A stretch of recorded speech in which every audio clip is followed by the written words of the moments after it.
Olá, turma, como vocês estão? Espero que estejam muito bem. E hoje a gente vai dar continuidade na nossa disciplina de Fundamentos 2, abordando sobre intoxicação exógena e queimaduras. Intoxicação exógena é a contaminação de um ser vivo por um agente químico, excluindo as reações imunológicas, como as alergias, né? Então, é tudo que é externo que causa uma reação química no nosso organismo. Então, pode ser do ambiente, como por exemplo, plantas, alimentos, picadas de animais peçonhentos, como podem ser, como são chamadas, isoladas, que são aquelas que são produzidas em indústrias, sejam elas farmacêuticas, químicas, enfim, que aí são os pesticidas, medicamentos, produtos de uso industrial e domiciliar. E aí as vias de intoxicação, né? Então, intoxicação exógena é daquilo que vem de fora. Intoxica, exógeno é que vem de fora. Então, ele pode ser absorvido pelo nosso organismo através da inalação, né? Então, via respiratória. Ingestão, então, aparelho digestório. Injeção endovenoso ou percutâneo, que é o tópico, né? Que é em contato com a nossa pele. Os sintomas de intoxicação vão depender do tipo de substância que foi ingerida, a quantidade, o tempo decorrido desde a ingestão até a hora do socorro e as doenças que a pessoa já tenha de base. Em relação ao tempo de intoxicação, a gente tem aquela intoxicação aguda, que é que ela aconteceu em menos de 24 horas. A aguda repetida, que aconteceu em menos de 24 horas, porém no intervalo menor do que 15 dias. Então, 15 dias antes ela já tinha acontecido novamente. Crônica é aquela que é cumulativa, né? O paciente ele fica sendo exposto ao agente tóxico num período geralmente maior do que 3 meses. E agudo subcrônico é o paciente que já tem esse contato, como a gente já falou, crônico, já há mais de 30 dias, e de repente teve uma subdosagem, uma intoxicação aguda durante esse período longo de contato com o tóxico. E quais são os fatores determinantes para o tratamento? Que é importante a gente saber para ajudar a conduzir o tratamento desse paciente. Qual substância foi ingerida? Presença de sintomas, então observar o que o paciente está apresentando. Doenças prévias significativas, é um paciente que já tem asma, um paciente que já tem bronquite, é um paciente que já tem uma úlcera de estômago, é um paciente que já tem alguma doença de pele. Qual é o intervalo entre a ingestão e os primeiros cuidados? Então, assim, ele levou 2 horas para ser socorrido, ele levou meia hora, ele levou 50 minutos, ele levou 5 horas. Quanto tempo esse paciente demorou? Duração da exposição. Então, ele ficou com o tóxico no corpo, por exemplo, uma água viva, ou uma taturana que entrou em contato com a pele. Aquela taturana ficou quanto tempo? 5 minutos, 10 minutos, 20 minutos, 2 horas? Quanto tempo? Estimar a quantidade ingerida. Ah, meu parente tomou não sei quantos comprimidos de diazepam. Tá, com não sei quantos. Tem como trazer a cartela para a gente mais ou menos estipular? Tem como trazer o frasco do produto com o que sobrou para a gente ver o que pode ser que tenha sido ingerido? E quais medidas que foram tomadas, né? Não interessa se elas foram fúteis, se elas foram para piorar ou se elas melhoraram, mas o que que fez? Ah, foi uma queimadura, passou manteiga, ou tomou ácido, falei para tomar leite. O que que fez, né? Então a gente precisa saber o que que foi feito em cima também, para ver se não pode ter piorado ainda o quadro do paciente. O tratamento de emergência para intoxicação tem como fundamental exigência remover ou inativar o tóxico, né? Então, assim, o tratamento de emergência para intoxicação, então, qual é o objetivo, né? Quando o paciente chega com uma intoxicação exógena, qual é o nosso objetivo?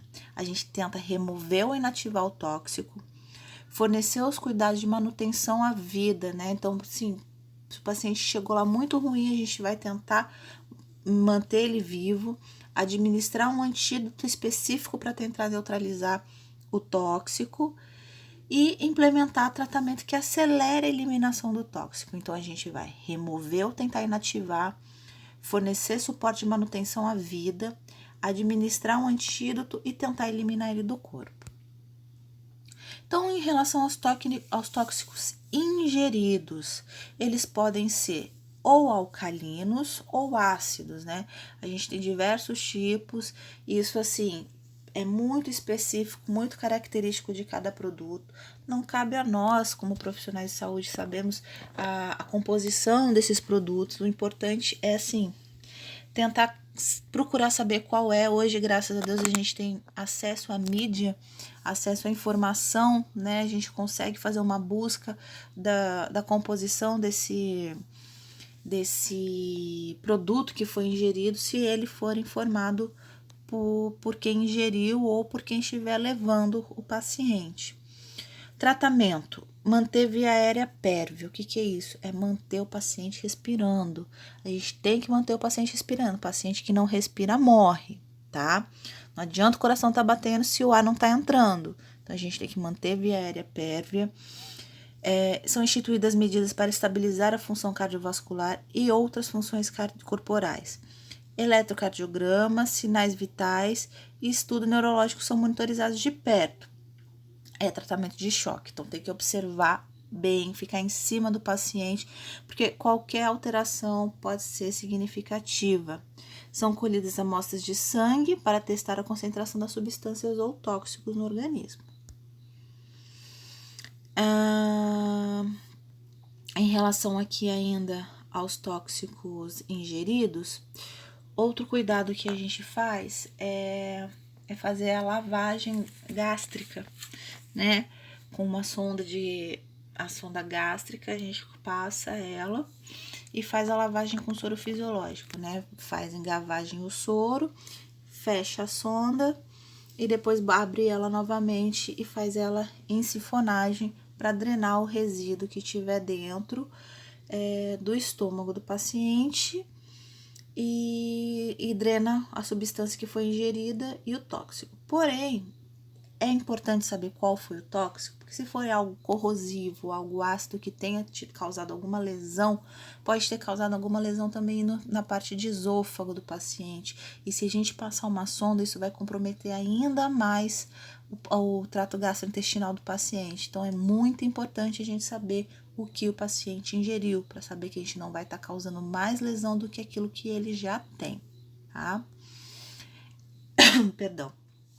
Tóxicos inalados, a gente tem o monóxido de carbono, né? O monóxido de carbono, ele tem uma afinidade muito grande pela nossa hemoglobina. Quem é a nossa hemoglobina? A hemoglobina é aquela célula vermelha do nosso corpo que transporta oxigênio, né? Ela vai, bota o oxigênio para dentro dela, transporta e vai sair distribuindo o oxigênio para as nossas células do corpo.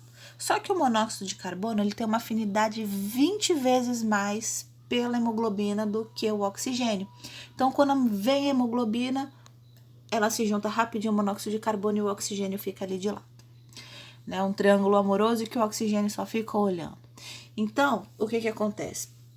O monóxido de carbono, ele é em decorrência da queima, da combustão de gases, óleos, madeiras. Então, tem aquela queima, o paciente começa a inalar, não percebe que está inalando aquele gás, e aquele gás começa a intoxicar, porque ele vai começar a se ligar à hemoglobina e o oxigênio não vai conseguir chegar nas células.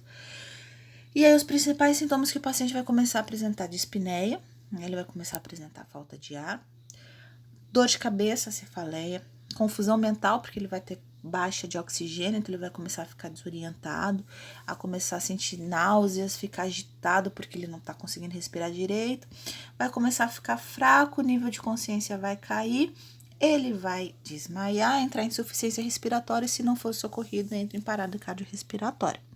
Então, o problema maior é que não se percebe que está sendo intoxicado, né? É um mal silencioso. Se não for intencional, se o paciente não fez isso intencionalmente, ele pode se intoxicar e morrer sem perceber, morrer dormindo. Se pegar fogo em algum local próximo a ele, num quarto ao lado, em alguma coisa, e aquela fumaça ficar entrando e ele ficar inalando, ele pode estar dormindo, sem perceber, ele vai perder nível de consciência e vai entrar em parada cardiorrespiratória, porque o oxigênio não conseguiu circular por conta do monóxido de carbono. E O tratamento disso é tirar o paciente do contato com essa fumaça, né, com esse gás, que aí ele não vai ter mais o monóxido de carbono, a gente oferta oxigênio para ele, e aí o oxigênio vai voltar a se ligar normalmente à hemoglobina, porque já não tem mais o monóxido de carbono, e tudo volta ao normal. Então, é fornecer oxigênio para esse paciente. Intoxicação alimentar. Existem diversos tipos de agentes patógenos de intoxicação alimentar, né? Existem diversas bactérias que são oportunistas e entram no nosso organismo através dos alimentos, mas uma que foi pontuada pela matéria do curso é o botulismo. O botulismo ele é causado pela toxina liberada pela bactéria Clostridium botulinum e ela é encontrada principalmente em alimentos enlatados. Os principais sintomas são diplopia, que é a visão dupla, xerostomia, que é a boca seca, letargia, que é quando o paciente fica mais lerdo, mais devagar, e principalmente paralisia muscular, né? A gente precisa do nosso diafragma para poder respirar, que é um músculo, e se ele começa a enfraquecer até o ponto de paralisar, nosso paciente não consegue respirar e entra em insuficiência respiratória. E como complicação, existe pneumonia broncoaspirativa, a depressão respiratória, como eu acabei de explicar, alterações do sistema nervoso central por conta da intoxicação da bactéria.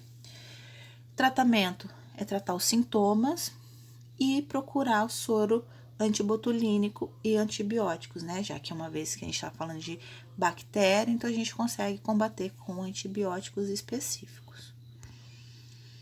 E aí a gente tem intoxicação por organos fosforados e carbamatos. Eles são inseticidas muito utilizados na agricultura e ele pode ser absorvido pelo nosso organismo pelo trato gastrointestinal, que é o quê? Através da ingestão, pelos pulmões, através da inalação e pela pele, né? O tópico, contato. Por exemplo, aqui, esse trabalhador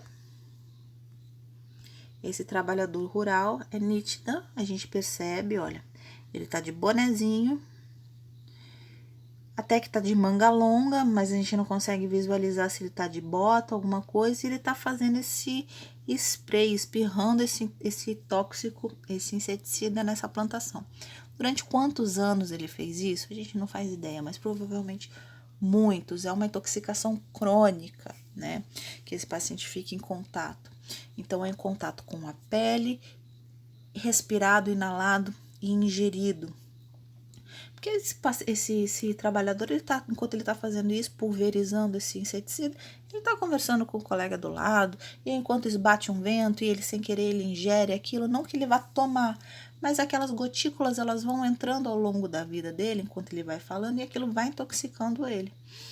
E um belo dia ele apresenta bradicardia, a pupila dele começa a ficar pequenininha, ele começa a apresentar essa hemorragia conjuntival, que o olho fica vermelho nessa parte branca, começa a cair a pressão arterial dele, o sistema nervoso dele começa a deprimir e ele entra em coma, né? Então, aqui a gente tem os diversos sinais e sintomas apresentados quando a gente tem o caso de intoxicação por organos fosforados. Isso pode acontecer de uma maneira crônica, como eu falei, ou ela pode ser aguda subcrônica, né? Uma intoxicação exacerbada já de um paciente que já tem aquilo durante a vida inteira. Banaliza porque, já trabalho há 30 anos com isso, não é hoje que eu vou passar mal por causa disso. Mas é sim, tá? Qual o tratamento? Monitorar padrão respiratório, como falei já, é importante. Atropina, medicação que vai agir para evitar broncoespasmo e bradicardia. Tratar os sintomáticos, ver o que esse paciente está apresentando. E aí a gente vai fazer descontaminação. Como é que a gente faz descontaminação? A gente faz descontaminação tópica, né? Pela exposição tópica, então em contato com a pele. Então o que a gente vai fazer? A gente vai dar banho nesse paciente, a gente vai tirar o tóxico que está na pele dele, que continua sendo absorvida pouquinho a pouquinho, porque tá ali. A gente não sabe o quanto foi, a gente não tem às vezes como precisar a quantidade de tóxico que tem na pele dele. Então, a gente vai fazer a descontaminação tópica pela exposição com a pele dele. Então, a gente vai lavar, vai trocar a roupa desse paciente, vai fazer esvaziamento gástrico, se caso ele tenha ingerido, e fazer carvão ativado se o contato tiver sido menos de 1 hora, ok? Por isso que é importante aqueles fatores determinantes da conduta, né? Que eu falei logo no começo. E aí a gente tem intoxicação por narcóticos, que são cocaína, heroína, morfina, codeína, metadona, maperidina, fentanil, dentre outros. Essas são as mais comuns. Elas podem ser ingeridas, ou melhor, podem ser introduzidas no nosso organismo por via inalatória, oral ou endovenosa, e o paciente apresenta taquicardia e hipertensão, euforia e ansiedade, tristeza e insônia, alucinações e psicoses, convulsões e arritmias, hipotensão, bradicardia, pupila pontiforme, que é quando ela fica bem miudinha, depressão respiratória e parada cardiorrespiratória. Por quê? Essas medicações são analgésicos fortíssimos, são medicações utilizadas para fazer sedação de paciente, então são medicações que a gente encontra com excesso da cocaína e da heroína dentro da unidade hospitalar para terapêutica, mas é feita em dose certa, na dose certa, na condição certa do paciente, sobre monitorização. Então, é tudo feito no ambiente controlado. Agora, se for ingerida ou se for injetada numa quantidade maior do que o tolerado pelo organismo, ele não vai aguentar, vai entrar em parada cardiorrespiratória e pode morrer, tá? A gente tem como antagonista dessas medicações a naloxona, que sendo feita, ela inativa esses narcóticos. A gente tem os barbitúricos e fenobarbital e os benzodiazepínicos, que também podem ocorrer por via oral e endovenosa. Manifestações clínicas: rubor facial, né? O paciente fica com o rosto vermelho, bradicardia, nistagmo, os olhos do paciente ficam mexendo, fica tremendo, dislalia, depressão respiratória e parada cardiorrespiratória. O que a gente tem de antagonista é o flumazenil. E por fim, animais peçonhentos e venenosos. Animais peçonhentos são aqueles que possuem presas, então eles conseguem inocular, eles conseguem injetar o veneno em nós. E os animais venenosos são aqueles que não possuem aparelho inoculador, então eles transmitem o veneno deles, eles intoxicam a gente pelo contato, né? Como, por exemplo, a aranha, né? A tarântula, a água-viva, a taturana. Então, eles encostam na nossa pele e intoxicam e causam o mal. O diagnóstico vai acontecer através da identificação do animal, por isso é importante saber qual foi o animal. E o tratamento é por soro antiofídico por veia endovenosa. Então, é bom saber a referência do local para poder entrar em contato. E se na referência não tiver, eles vão saber para onde encaminhar para conseguir esse soro. As condutas é lavar o local da onde teve o contato com água e sabão, retirar os acessórios próximos ao local, porque uma das primeiras reações do organismo é fazer o edema, é inchar. Então, se a gente tiver tornozeleira, pulseira, anel, relógio e inchar, depois a gente não vai conseguir tirar, ou senão pode ter um garroteamento do membro, né?